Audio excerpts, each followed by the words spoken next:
अस्सलामुअलैकुम। वालेकुम अस्सलाम मेरे भाई। कासिम हुसैन साहब, आप TSWDC के कमेटी में थे जी। उसके वक्त जो है ना इमामबाड़े आशुखाने के लिए नल के लिए जो सैंक्शन किया था अमाउंट जी वो आज तक नहीं हुआ, उसकी वजह से क्या है, थोड़ा उसके बारे में थोड़ा डिटेल बताइए। जी, उसके बारे में कुछ डिटेल क्या है बोले तो हम जब चेक लिए थे जनाब हैदर आगा साहब से, TSWDC कमेटी जो है मेहनत करके जो है चेक ली थी वो, तो उसके बाद अब तक जो है करीब 4 साल हो गए पानी का कनेक्शन नहीं आया। और इसकी सबसे बड़ी वजह जो है पॉलिटिक्स है। पॉलिटिक्स ये नहीं चाहती कि वहाँ पर इमामबाड़े में ना पानी आए ना जो है बाउंड्री वॉल उठे। और जो है मसला यहाँ पे अफसोस क्या होता है कि पानी का है। अगर कोई दूसरी चीज़ का होता, दीवार उठने का या कुछ और दूसरी चीज़ें होती हैं, रोड का इसका उसका, तो समझ में आता है। मसला यहाँ पे पानी का है। पानी का मसला आता है तो सब जो है ना यहाँ पर आपको सरेंडर करना पड़ता है, चाहे पॉलिटिक्स हो, चाहे जो है ना गुंडागर्दी हो, चाहे कुछ भी हो। नहीं, वहाँ पर तो नल का कनेक्शन नहीं देंगे बोल के नहीं बता रहे, मगर इमामबाड़े में जो है ना वहाँ पर कुछ क्रिटिकल मसला रहने की वजह से वहाँ पर जो है ना सबसे पहले छत जिसके अंदर पानी के रेले उतर रहे थे, वहाँ पर अलम वगैरह बैठने का से प्रॉब्लम हो रहा था जी। तो छत और दीवार का काम पहले मुकम्मल किया गया जी। उसके बाद नल का काम कराएंगे बोल के बता रहे हैं। मगर देखिए ये सब जो है एक, जैसा मैं बोला, ये सब जो है पॉलिटिक्स है, समझे आप पहले पानी नहीं देंगे वहाँ पर, फिर बोलेंगे छत का मैं काम कराया, फिर मैं जो अस्तरकारी कराया, फिर मैं ये कराया, फिर मैं वो कराया। जहाँ पर वज़ू करने के लिए आप पानी नहीं देंगे वहाँ पर दूसरी सब चीज़ें बेकार है। आप हीरे लगा लीजिए, जवाहरात लगा लीजिए, आप सोना लगा लीजिए, वहाँ पे सब चीज़ें बेकार है। जब आप वहाँ पर तहारत के लिए पानी नहीं दे रहे, वहाँ पर टॉयलेट्स नहीं है, प्रॉपर टॉयलेट्स नहीं है, वहाँ पर जो है अपने वज़ू करने के लिए पानी नहीं है, तो ये सब जितनी भी चीज़ें हैं, छत डालने की है और अपने दीवार की अस्तरकारी है या दूसरी जो भी चीज़ें हैं, ये सब बेकार है। है। 450 साल कदीम आशुखाना है इमामबाड़ा, जो वफ़ के तहत है, मगर वो आशुखाना बिल्कुल जो है ना मध्यम हो रहा था, जिसके पानी की वजह से छत भी बैठने के चांसेस थे जी। तो उसमें MLC साहब जो है ना भैया बताया गया कि पहले छत का काम करेंगे, उसके बाद बैकग्राउंड से जो दीवार वगैरह है उसको मुकम्मल करके उसके बाद नल का काम कराएंगे। जी देखिए, MLC साहब से इस बारे में मेरी कई बार बात हो चुकी। करीब 2 साल पहले मैं जब उनसे बात करता था, उनसे बात होती थी मेरी, तो हमेशा यही कहना रहता था उनका कि नहीं, धीरे धीरे बनाएंगे, पहले छत का, फिर बाद में अस्तरकारी कराएंगे, फिर पानी का कनेक्शन लाएंगे। तो पानी के कनेक्शन के लिए 4 साल कैसा लगते साहब? कितना अमाउंट सैंक्शन हुआ था? 78,000 कुछ अमाउंट सैंक्शन हुआ था, जिसका चेक, जिसकी रिसिप्ट जो है मेरे पास अभी भी मौजूद है। अगर आप बोलेंगे तो अभी मैं जो है ना निकाल के आपको पेश कर सकता हूँ। जमा हुआ था ये वक्फ बोर्ड के तहत हुआ था या शिया कम्युनिटी वाले कुछ जमा करके? जी नहीं, ये वक्फ बोर्ड की तरफ से दिया गया था और हमारे जनाब वक्फ बोर्ड के मेंबर जनाब हैदर आगा साहब हमारे कमेटी के मेंबर्स को बुला के उनके घर पे दिए थे, जिसकी फ़ोटो भी मौजूद है। हमारे आबिद भाई जो प्रेसिडेंट थे TSWDC के, उनके हाथ में दी गई थी जब मैं भी मौजूद था और दीगर जो कमेटी के मेंबर्स थे वो लोग भी मौजूद थे। और ये जो आशुखाने का जो मसला चल रहा है इस वक्त नल के ताल्लुक से और बाउंड्री वॉल के ताल्लुक से, जी, उसके अंदर काफ़ी जो है ना दुश्वारी हो रही है आशुखाने के मजालिस वगैरह क्या थे। पिछले साल जो है ना शेड भी लगाया गया है और उसको भी शेड को बाद में जो है ना निकाल दिया भी गया है। जी, उस ताल्लुक से थोड़ा बताइए ताकि शेड लगाया क्यों गया और निकाला क्यों गया? यही चीज़ें मैं बता रहा हूँ, ये पॉलिटिक्स है और कुछ नहीं।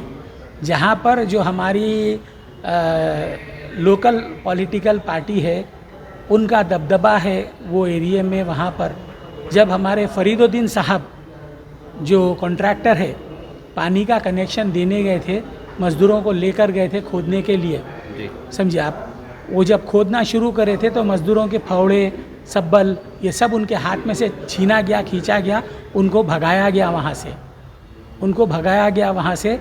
ये ख़ुद हमारे फरीदुद्दीन साहब बोले कि भाई आप मेरे को प्रोटेक्शन दो, आप पुलिस प्रोटेक्शन दो, आप गाड़ी ठहराओ वहाँ पे, पुलिस की 1-2 गाड़ी ठहराइए वहाँ पे, उसके बाद मैं आपका 1 दिन में काम लेके ख़त्म करता हूँ।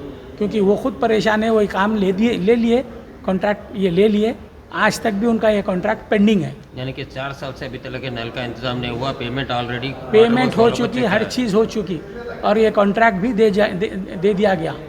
जिनका नाम, कॉन्ट्रैक्टर का नाम फरीदुद्दीन साहब है, उनसे मैं खुद पर्सनली नहीं बोले तो 4 से 5 बार बात किया मैं, उनका यही कहना है भाई आप जो है पुलिस प्रोटेक्शन दीजिए मेरे को, क्योंकि एक बार गया मैं खोदने के लिए तो पूरा सामान हमारा खींच के हमको भगाया इस गया। ताल्लुक से वक्फ बोर्ड मेंबर क्या बता रहे हैं? वक्फ बोर्ड मेंबर का कोई इसमें वो नहीं है। वक्फ बोर्ड मेंबर की सबसे बड़ी और सबसे अच्छी आदत ये है कि वो चुप रहते हैं हमेशा, किसी भी बात पे रहने दो, चाहे कोई इमाम ज़मीन पे रहने दो, चाहे दायरे मीर मोमिन के मसले में होने दो, चाहे जो है सो पानी के कनेक्शन में होने दो, चाहे कोई भी बात होने दो। नहीं, जैसा कि बताया जा रहा था कि जो है ना वक्फ बोर्ड मेंबर है मगर हमारे शिया कम्युनिटी के चेयरमैन है, हम अपने जो भी मसाइल है चेयरमैन साहब के पास ले जाएंगे, मगर वो मसाइल पूरे कोई फुलफिल नहीं हो रहे हैं जी। आखिर क्या वजह है जो फुलफिल नहीं हो रही है? सबसे पहले तो मैं ये पूछना चाहूँगा नैयर भाई आपके चैनल के ज़रिए कि वक्फ बोर्ड मेंबर से, हमारे चेयरमैन से, हमारे रिप्रेजेंटेटिव से, हमारे को जो रिप्रेजेंट कर रहे हैं वक्फ बोर्ड में और हुकूमत के सामने, ओके, तो उनसे मुलाकात हम कहाँ करना?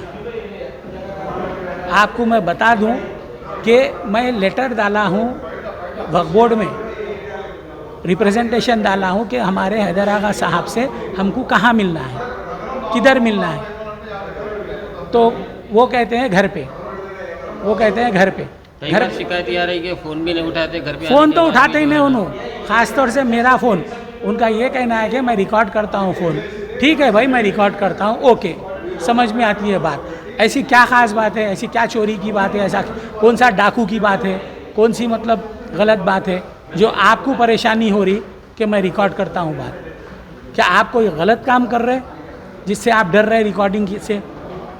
ऐसा क्या मतलब बात है जो आप गलत कर रहे और जो रिकॉर्डिंग पब्लिक में नहीं आना बोल के आप डर रहे हैं? पिछले 9-10 साल से जो वक्त ज़्यादा थे जो तबाह हो रही है, उसके अंदर शिया वक्फ बोर्ड मेंबर खामोश क्यों है, उसकी वजह थोड़ा बताइए। क्योंकि खामोश क्यों है, वजह एक ही चीज़ है, जब आदमी खुद इम्प्लिकेट होता है, जब आदमी अपनी चुप्पी बांध के रखता है, तो इसका मतलब एक ही है कि भाई कहीं ना कहीं वो इस चीज़ में मुलविस है।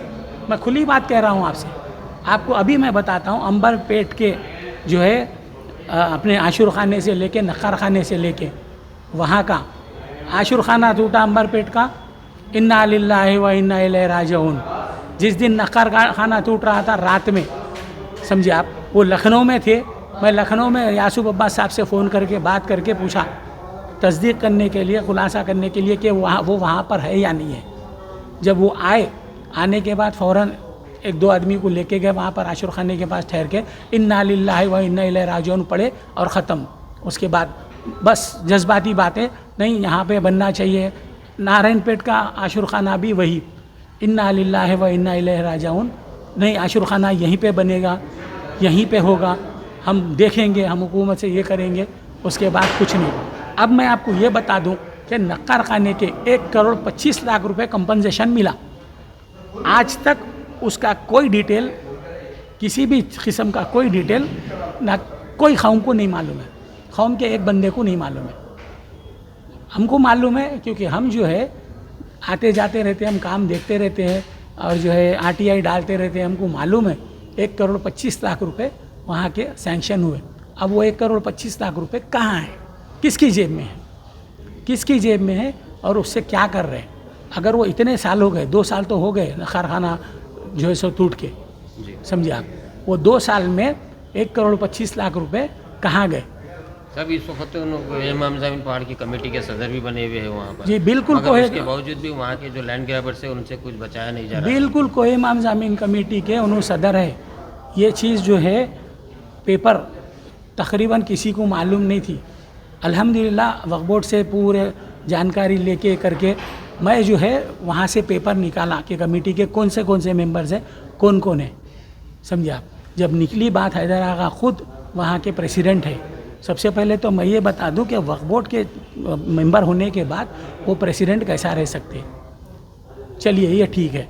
दूसरी बात ये है कि जहाँ पर भी हम जा रहे हैं हमारे अज़मतुल्लाह से मिलने के लिए, CEO से मिलने के लिए, अपने असदुल्लाह से मिलने के लिए, वो लोग यही बोलते हैं हमारे को, बिल्कुल सिंपल एंड शॉर्ट उन लोगों का आंसर रहता है। वो लोग यही बोलते हैं हमको कि भाई आप जाइए, वहाँ की कमेटी है, वहाँ के मेंबर है, वहाँ के प्रेसिडेंट है, आपके कौम के मेंबर है, आप उनसे सवाल करिए। यानी कि आपका शिकायत वगैरह जा रही है वक्फ बोर्ड के अंदर, वो दरख्वास्त दिया जा रहा है, मगर उसके ऊपर अब तक सुनवाई नहीं हो रही है। अब तक कोई एक्शन नहीं है। मैं जो है एक्शन के लिए यहाँ पे इनके लिए डाला हुआ हूँ, इमामबाड़े के लिए पानी के कनेक्शन के लिए, अब तक कोई एक्शन नहीं है। दायरे मीर मोमिन के लिए डाला हुआ हूँ रिप्रेजेंटेशन, मेरे पास स्टैम्प के साथ एक्नॉलेजमेंट के साथ सब है, लेकिन अब तक कोई एक्शन नहीं है। जितने भी शियाओं के रिप्रेजेंटेशन जाते हैं, या वो फाड़ के फेंक दिए जाते हैं या वो डस्टबिन में डाले जाते हैं। आजकल व्हाट्सएप पे चल रहा है कि शिया मेंबर को जो है ना वक्फ बोर्ड मेंबर को रिजाइन दे देना चाहिए। बिल्कुल 100% मैं ये बोल रहा हूँ, 100% मैं ये बोल रहा हूँ। ये मुहिम मैं ही निकाला। मैं चाहता हूँ कि वो फ़ौरन, अगर वो काम नहीं कर सकते हैं, वो फ़ौरन रिजिग्नेशन दे, फ़ौरन।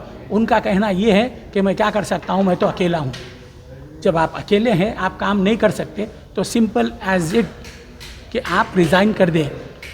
आप रिज़ाइन कर दें, आप कैसा जो है सो साइन करते, जो पास हो रहा है बिल, जो भी रेजोल्यूशन पास हो रहा है बोर्ड में, आप अकेले हैं तो आप साइन मत करिए, आप प्रोटेस्ट करिए, आप आइए मीडिया के सामने आके आप बोलिए कि नहीं ये गलत चीज़ हो रही थी, मैं साइन नहीं करा मैं, और इसके बदले में मैं रिजिग्नेशन देता हूँ। तो देखिए आपकी इज़्ज़त कितनी बढ़ती है। आप साइन करेंगे, आप हर चीज़ करेंगे, फिर आप यहाँ पे आके कौम के सामने बोलेंगे कि मैं अकेला हूँ, मैं क्या करूँ, मैं अकेला हूँ। आप अकेले हैं तो आप रिजिग्नेशन दीजिए। आप एकदम सिंपल बात है, आप रिजिग्नेशन दीजिए, उससे हट के कोई बात नहीं है।